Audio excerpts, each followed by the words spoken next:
Our third speaker today is Janie Chen, and she is the events coordinator at Eastwind Books of Berkeley, an independent bookstore located in downtown Berkeley with a focus on Asian American and ethnic studies literature since 1982. Janie works specifically with the community education arm of Eastwind Books, which is comprised of a passionate staff of booksellers, artists, poets, and community workers dedicated to the promotion of Asian American and ethnic studies literature. Please welcome Janie Chen.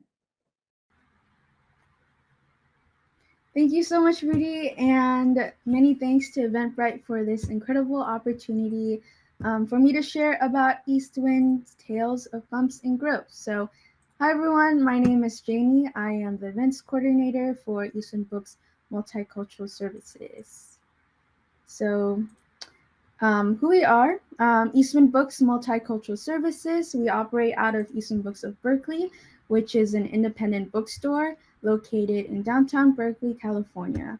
It was first established in 1982, and since then we've been serving as a unique resource for Asian American and ethnic studies literature. So a lot of the books in our bookstore you wouldn't be able to find elsewhere. We also serve as a unique distributor as well as the occasional publisher for local Asian American authors.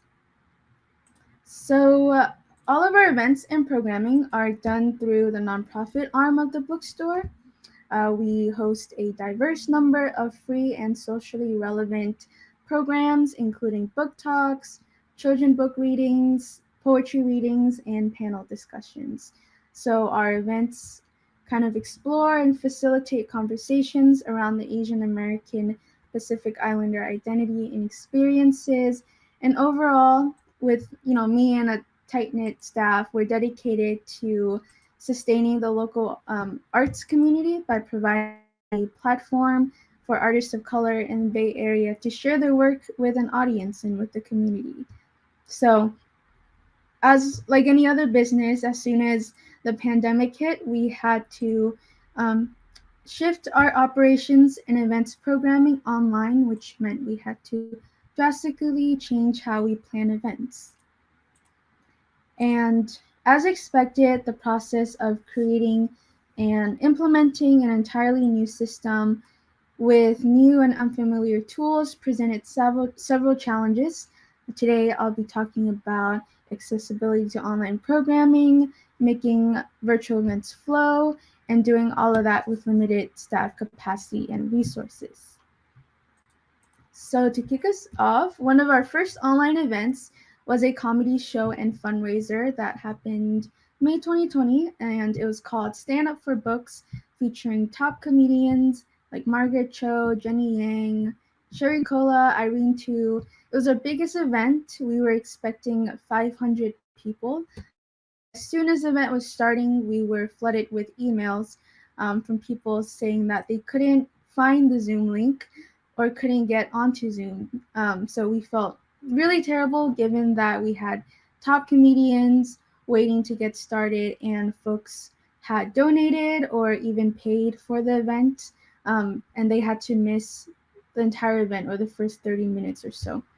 So my team and I were scrambling to individually email the Zoom link to folks while the event was starting, which got pretty hectic and stressful.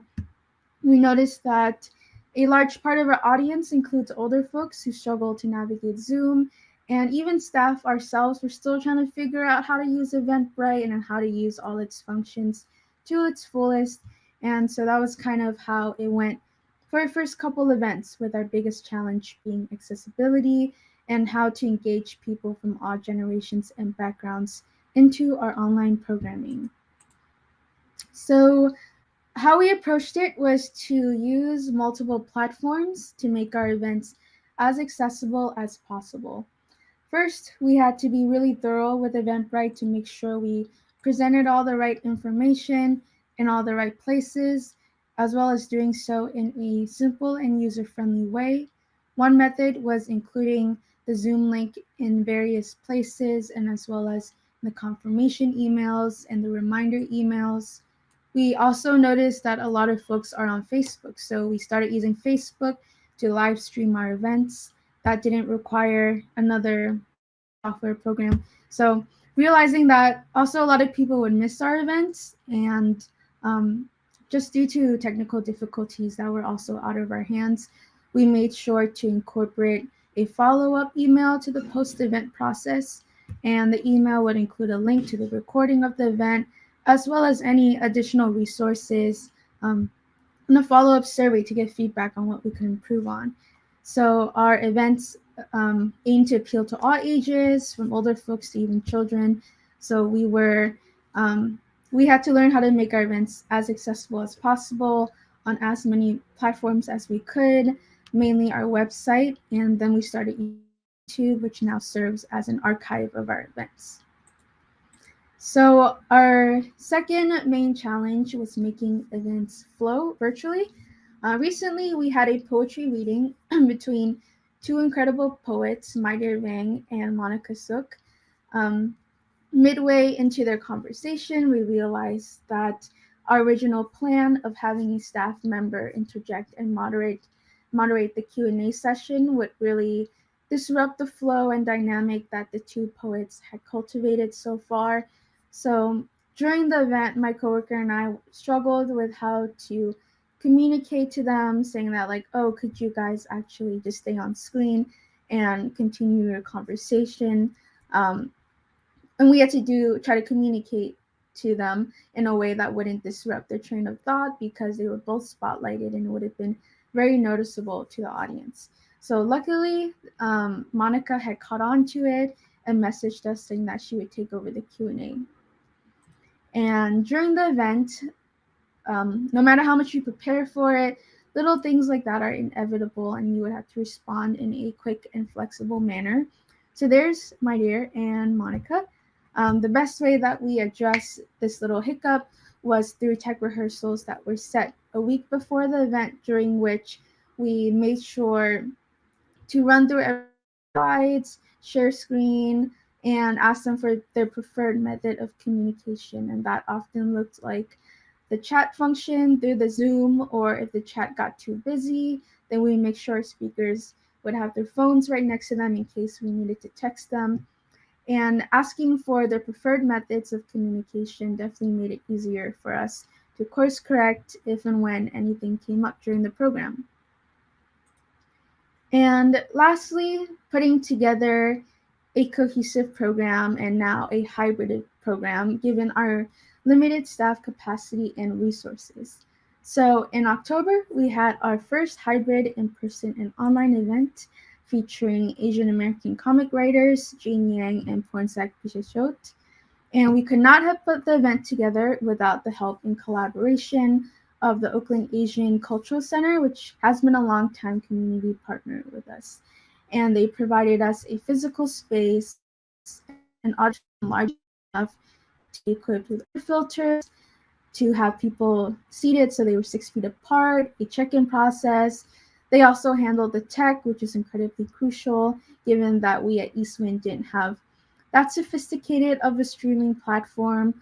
All we had were our laptops, and we would barely remember to even live stream the events on Facebook. So this challenge really gave us the chance to reflect and kind of identify our strengths and weaknesses. So previously, our events took place in our physical bookstore location, which, if you've been there, it's obviously not a big space. It could house maybe 20 to 30 people max. And with the shift to online events, we went from having a space that accommodated 30 to now having a much larger platform. For the first time, we were reaching audiences across the country and also internationally. We had authors Zoom in from Germany, from Colombia, and that was really great. But if we were to do a hybrid event, we would not have that sophisticated of camera gear or tech resources to support that. Additionally, we're also a really small and tight-knit staff. There's really only 2 people on the event production team, including myself, and we're definitely not professionals. We're not full-time either. And so being able to lean on the support of community partners was really helpful and important, not just for tech, but also for curating and publicizing and diversifying our programs.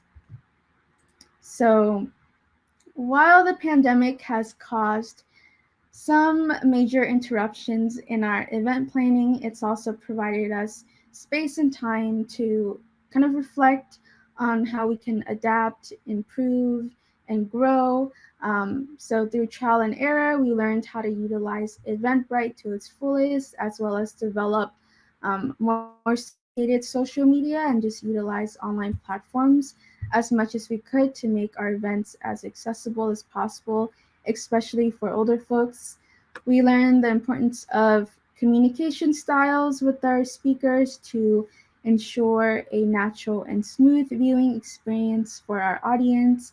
And lastly, doing that with community leaning on investing in relationships with the literary arts community. So it's been an incredibly big learning process for me and my team. And with each event, we mess up a little bit, but we also find different points of growth that has really helped us refine our strategies and at the end of the day, find better ways to stay connected to the community. And the community helps us as much as we help them, and all the events that we do are for the community, and we are grateful to still be able to put on these events and continue serving as an educational resource. So thank you so much for listening.